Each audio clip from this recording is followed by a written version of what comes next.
Hi friends, welcome back to my channel. ఈరోజు వీడియోలో ఎంతో టేస్టీగా ఉండే దోసకాయ రోటి పచ్చడిని ఎలా తయారు చేసుకోవాలో ఈ వీడియోలో చూద్దాం. ఈ దోసకాయ రోటి పచ్చడి చాలా సింపుల్గా తక్కువ ఇంగ్రీడియంట్స్తో తయారు చేసుకోవచ్చు.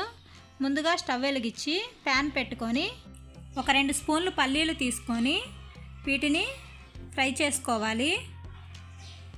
ఈ పల్లీలు వేయించుకునేటప్పుడు మంటను మీడియం ఫ్లేమ్లో ఉంచుకొని మాడిపోకుండా వేయించుకున్నామంటే ఈ చట్నీ టేస్ట్ చాలా బాగుంటుంది.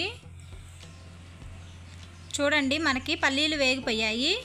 ఇప్పుడు వీటిని ఒక ప్లేట్లోకి తీసుకొని పక్కన పెట్టుకొని చల్లార్చుకోవాలి. ఈలోపు మనం ఇదే ప్యాన్లో ఒక 2 స్పూన్స్ ఆయిల్ యాడ్ చేసుకొని ఒక 10 పచ్చిమిరపకాయలు తీసుకొని ఇందులో వేసుకొని ఫ్రై చేసుకోవాలి.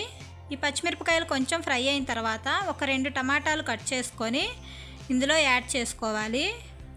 ఈ చట్నీలోకి ఎక్కువ టమాటాలు అవసరం లేదండి, దోసకాయ పుల్లగా ఉంటుంది కాబట్టి ఒక 2 వేసుకుంటే సరిపోతుంది. ఈ టమాటాలు మగ్గేంత వరకు ఇలా కలుపుకుంటూ మగ్గబెట్టుకోవాలి. ఇప్పుడు ఇందులో ఒక స్పూన్ జీలకర్ర యాడ్ చేసుకోవాలి.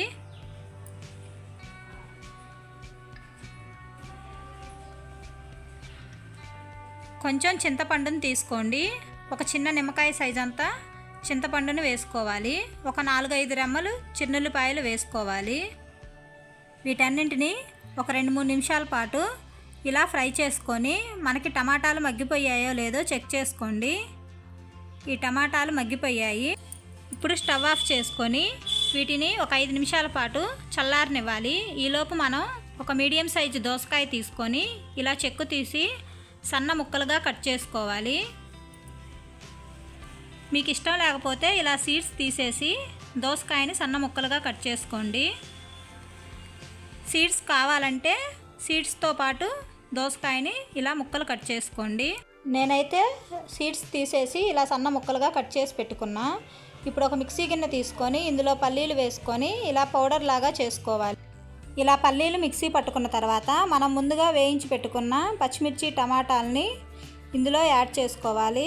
టేస్ట్కి సరిపడా సాల్ట్ని యాడ్ చేసుకొని కచ్చా పచ్చాగా ఒకసారి వీటిని మిక్సీ పట్టుకోవాలి. ఇలా మిక్సీ పట్టిన తర్వాత మనం ముందుగా ప్రిపేర్ చేసుకొని పెట్టుకున్న దోసకాయ ముక్కల్ని వేసుకొని ఒకసారి కోర్సుగా మిక్సీ పట్టుకొని మనం ఈ చట్నీని వేరే బౌల్లోకి తీసుకుందాం. ఈ దోసకాయ ముక్కల్ని పేస్ట్ అయ్యేలాగా కాకుండా ఇలా కోర్సుగా మిక్సీ పట్టుకోవడం వల్ల టేస్ట్ చాలా బాగుంటుంది. ఫైనల్గా ఇందులో కొత్తిమీర వేసుకొని కలుపుకున్నామంటే మనకి ఎంతో టేస్టీగా ఉండే దోసకాయ చట్నీ రెడీ అయిపోయింది. మీకు కావాలంటే తాలింపు వేసుకోండి, అవసరం లేదంటే ఇలాగే తిన్నా టేస్ట్ చాలా బాగుంటుంది. నేనైతే తాలింపు వేసుకోవట్లేదు.